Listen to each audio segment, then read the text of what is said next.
it's all about what's in it for them. And unfortunately, I'm not a marketer. It's a lot to do with the copy.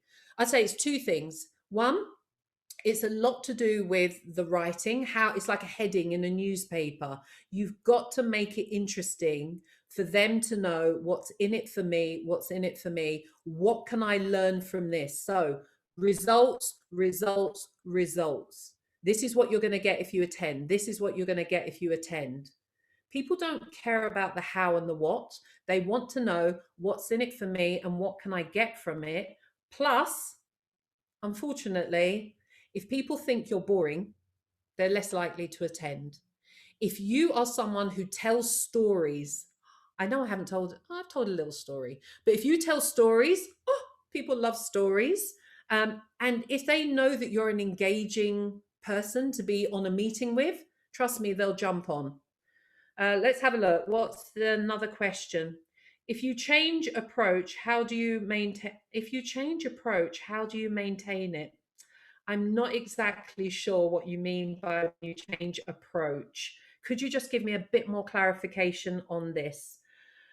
Cynthia says, I suffer with nerves. How do I get over this? Cynthia, take a deep breath. And for all of you here, when you present, this is a golden nuggets. Oh, I usually have my golden nugget sign. These are golden nuggets. Yay, for you to take on board. Presenting is not about you. Stop making it about you. Oh, what if people find me boring? What if I freeze? What if I forget? You're too much inside your head thinking about yourself versus being out there with other people thinking, how can I make a difference with this person? How can I help them progress further? Because when you're thinking about other people, guess what? You're not thinking about you. Therefore, your nerves disappear. So that's an important thing to think about. Let's have a look. Okay, I think that's it for questions on that. Let's have a look. Da-da-da-dum. All right, so let's move on to the next session, the next number. Number 4. I should have done bingo. What's a bingo call? Number 4. Knock at the door. Oh, I can't help myself. Sorry about that. Okay. And that's another thing. When you're just being you, when you're being natural and you're not inside your head, you allow things to just flow. I'm a very natural speaker because I'm not inside my head too much. I'm actually really here in my heart space. I let my knowledge and my brain give me what I need to say. And this might be a bit woo-woo for some of you. I'm sorry if it is. This is just me. I have to stay true to me. When I present, I know it may sound like a medium, I channel. What do you mean by channel? I connect into something that's much bigger than me. The source, the energy, some people might call it God, the universe. I don't go inside my head. I'm more in my heart space. I know my subject matter. I know it. And it's locked in different parts of my brain. Therefore, when I let go, I'm then able to not only say what I know I need to say, so I have a structure, so that, you know, that's the next thing. I have a structure to where I'm going. I might have, you know, some notes at the side. You know, I have little notes at the side. My headings are bold so that I know to remember them. This is when I'm doing online. When I'm offline, I don't use notes at all. But here, I can just have the little notes to the side. So it helps jog my memory and just have bullet points. But also, I'm able to do, you know, like number 4, knock at the door. I just let that come through. You can't block things because you're not in flow. So your game is to be in flow. And this really connects to how not to be boring. Some of the key things about not being boring is I've started to say around stories, Tell small, engaging stories. I'm going to tell you a story now. And this is why you shouldn't be inside your head when you're presenting. Let me just take a sip of water. Just tell me, I'm going to stop for a second while I take my water. Tell me, or write in the chat box, what are you getting from this session so far? Share. Don't just keep your thoughts to yourself. Don't be selfish. I'm cheeky, aren't I? Don't be selfish. Share in the chat box, what are you getting for yourself from this session? Even look at how am I presenting? I hope some of you are really writing down some notes. What is Elaine doing that's making this engaging, that you haven't jumped off to go and make a cup of tea? So type in the chat box, what are you getting from the session so far?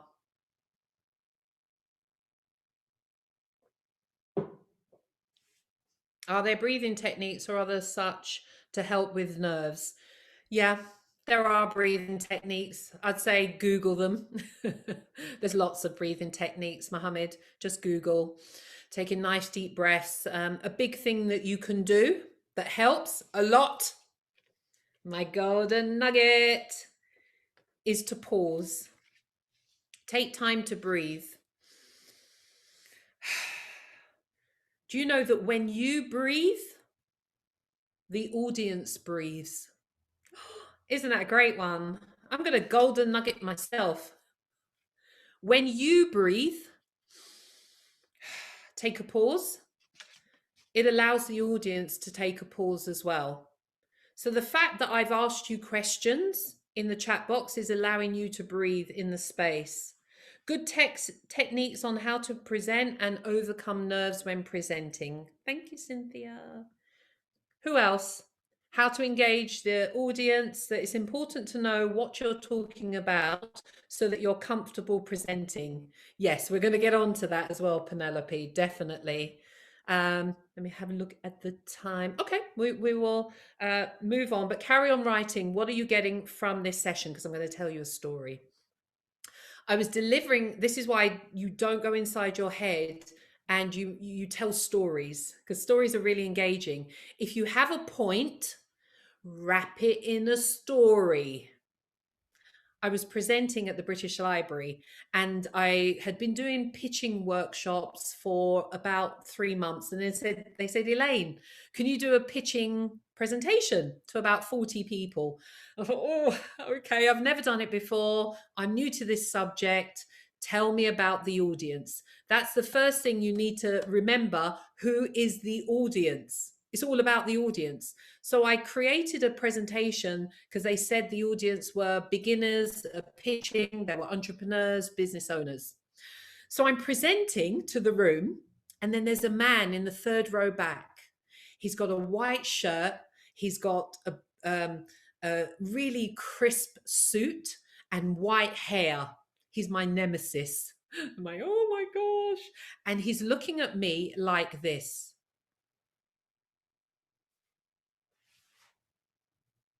Oh my gosh, I did what I know I shouldn't do.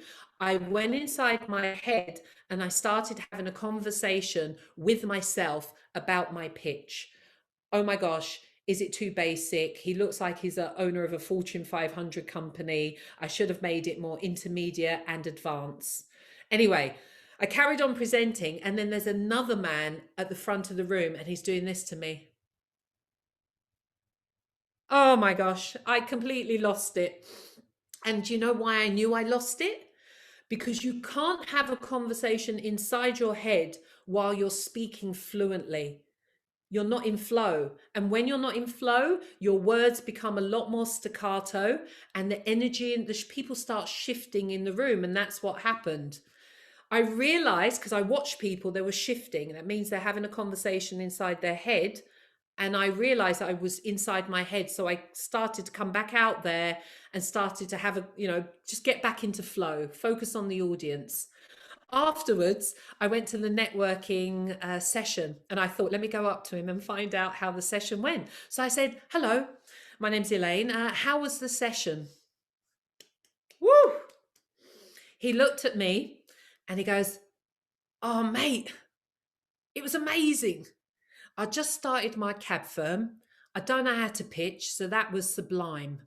And guess what he said to me? Bish, bash, bosh. Oh my gosh. Inside my head, I was like, see, Elaine, this is why you do not try and mind read the audience. You don't know what they're thinking. For all I know, he had indigestion. Maybe he had some wind. Perhaps the other man at the front of the room was like, I really need to get some glasses. So it's really important not to go inside your head.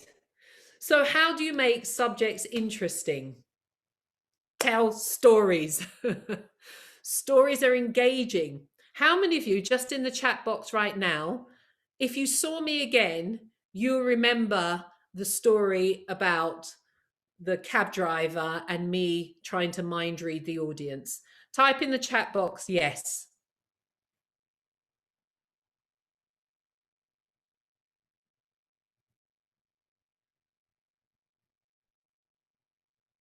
Come on, I'm waiting for you. How many of you remember that story? Don't be passive. See, I'm telling you, don't be passive. Be engaging. Engage with me. See what I'm doing? I'm constantly, have you not noticed every 30 seconds or so, I'm pulling you in. I'm pulling you in. I'm saying you. I'm talking to you. I'm using the word you all the time. Bish, bash, bosh. Exactly. That's what you're. Come up to me whenever you see me live and go, Elaine, bish, bash, bosh. And I'll know what story I told you. So, yeah, that's really important. Stories, stories, stories. What other way? Yeah, obviously give them the context of why. Why is really important for people to know why they should stay listening.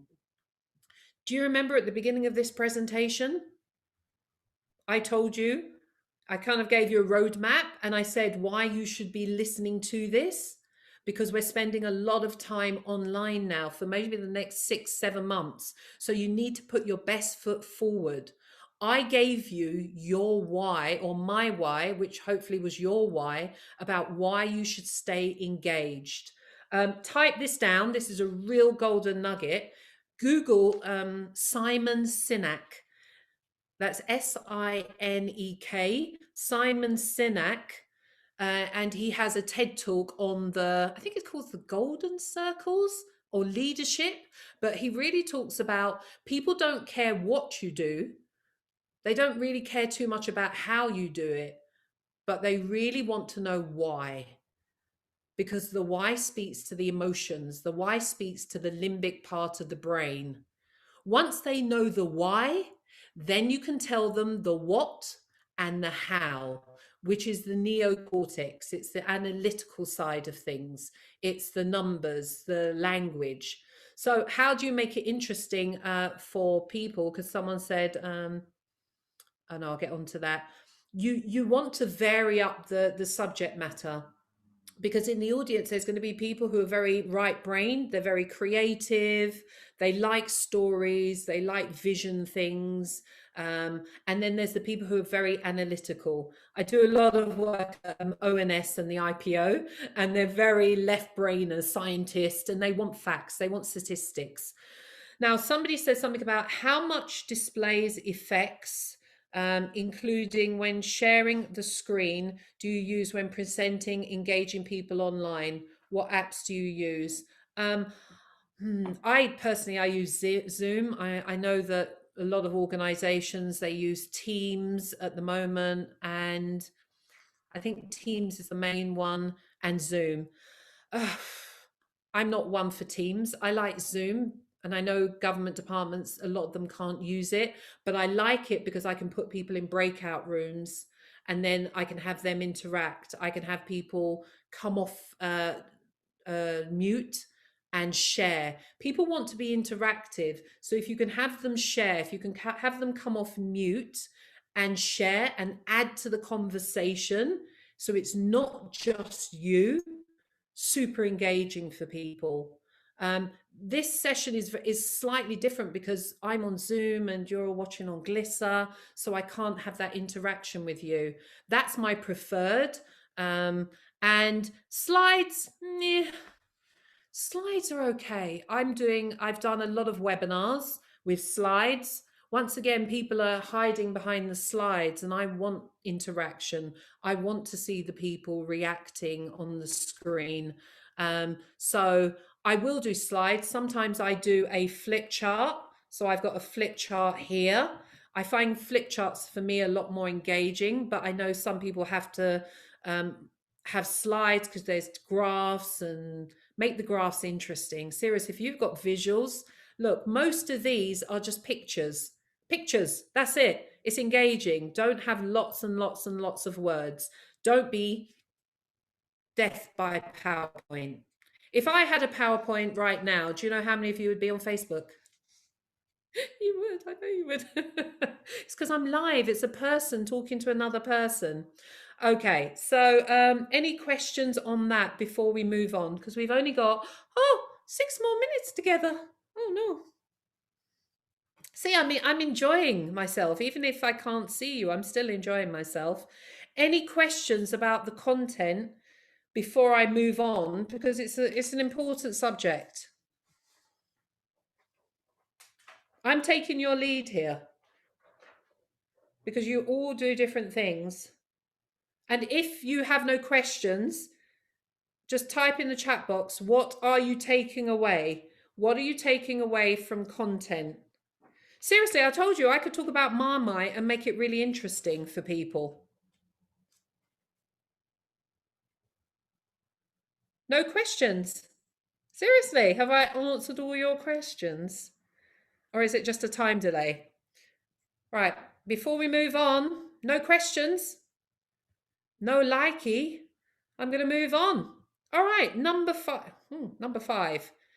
Oh, rehearse. Oh, do you have written material on this that you can share by email? I think that's one for Kieran or Kirsty. I'm written. I've got my sort of notes that I could share with them. Who wrote that? Mel. Would you like to me to share my notes, which is a lot more expanded on this? I'm sure they'll share the slides, but I can share my notes with you if you want. Give me a thumbs up if you'd like me to share your notes. Not to get inside myself when presenting. Don't do that, Cynthia. It's dangerous. Don't go inside there. It's very dangerous. Okay, rehearse. You have to rehearse. It's I don't always rehearse verbally.